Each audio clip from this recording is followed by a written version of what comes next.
This is In the Loop. I'm Christian Bryant. Tonight, like every night, we're deep diving and then some. Here's what we got for y'all. Over the past year, several musicians have made a little noise either by selling off or intentionally devaluing their master recordings. Bruce Springsteen, Tina Turner, Stevie Nicks, and Neil Young are some of the biggest artists who made headlines for selling off their musical catalogs. On the other end of the spectrum, there's Taylor Swift, who has topped the charts with re-released re-recordings of her old songs as a way to gain ownership of her music. This got us thinking about the music industry and what it means to have ownership of a part or all of an artist's work. And we'll start with Swift. You make money or royalties off music by owning some part of the song. To understand that, let's talk about copyrights. When it comes to music, there are two types. There's the composition, which deals with the lyrics and melody of the song.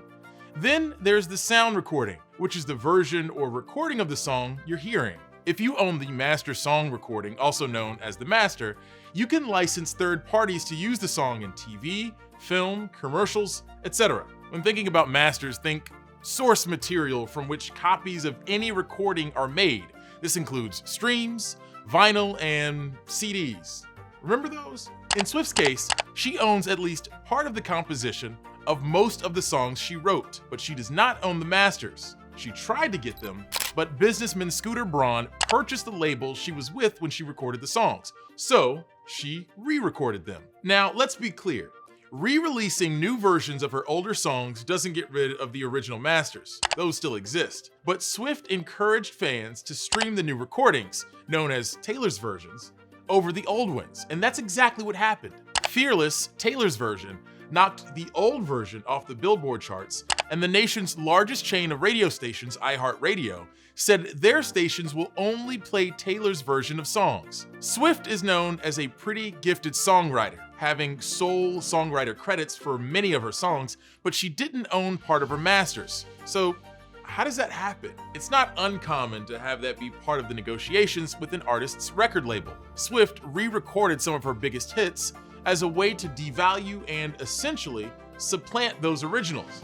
And she isn't the first to do this. Def Leppard, the Chameleons, and Electric Light Orchestra have all re-recorded songs to create new masters. And just last month, R&B singer Ashanti said she plans to re-record her self-titled debut album. Okay, so we covered the hype behind re-recording masters through Taylor Swift's case. While she's hard at work re-recording some bangers, other so-called legacy musicians are selling off their entire catalogs of work. So why is that? Luckily, Newsy's entertainment reporter Casey Mendoza took a look into that trend. The music industry is betting on its legacies. From Bob Dylan, Stevie Nicks, to David Bowie and Imagine Dragons. Those are just some of the artists and estates who, in just the past couple months, sold their high-profile music catalogs for millions of dollars. Prices are higher than they've ever been. And there is a little bit of a ripple effect where, once you start seeing high profile legacy songwriters and artists selling, maybe I should look at it too. 2021 saw a $5 billion boom in music catalog sales, with catalogs being valued for triple or quadruple what they might have sold for 20 years ago. Private equity and other investment groups have discovered the value of intellectual property, especially music. On the buyers and investors side, this new demand for music catalogs is spurred by favorable tax laws and more modern streams of revenue from music, like streaming or music licensing. On the musician side, there's a new recognition of music as a strong financial asset that can be sold or better monetized. They're actually sitting back and looking at their business moves and their estate planning moves in a very high-level way. Some critics may be quick to call this out negatively as selling out, or see it as a betrayal of an artist's integrity. And while several musicians and estates still do choose to own their own work, the decision to sell a portion or even the entirety of a catalog is mostly a financial one. This is their business. This is their life's work. So it really doesn't behoove the public, me, you, anybody, to judge an artist if they say, you know what, I worked for decades on this work. It's my decision. So what actually happens to the music that's sold? The purchaser might be able to create opportunities for branding, to create opportunities for a new Broadway show. There are some firms who are buying catalogs who are already set up for that.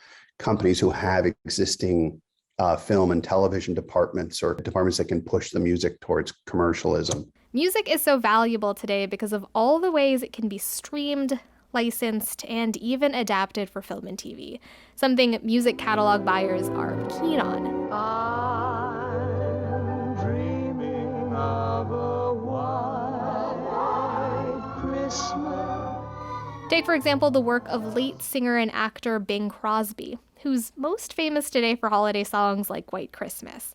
Last year, Crosby's estate sold an equal stake in his catalog to music publisher Primary Wave for an estimated $50 million. Part of the reason it was sold was so Primary Wave could help boost Crosby's music beyond his Christmas songs and introduce his whole body of work to new generations. They can get in there and increase the value. That's the whole point. The money is there to be spent for this purpose, so I think we're going to see this trend continuing for some time. As the bullish investments into music catalogs continue, experts also point out it's a musician's market. Casey Mendoza, Newsy. All right, many thanks, Casey. For what it's worth, Forbes says music sales were just the top of the massive intellectual property iceberg that soared in value during 2021. As streaming wars continue, the rights to TV shows are also a hot and pricey commodity. For example, the creators of South Park signed one of the richest deals in TV history. Over the next 6 years, Viacom CBS Incorporated will pay them more than $900 million to keep South Park on Comedy Central and expand the South Park universe. For comparison, in 2019, The Office sold for $500 million and Friends sold for $425 million. Between re-recording masters and rebooting intellectual properties, 2022 could see even more of these massive IP deals.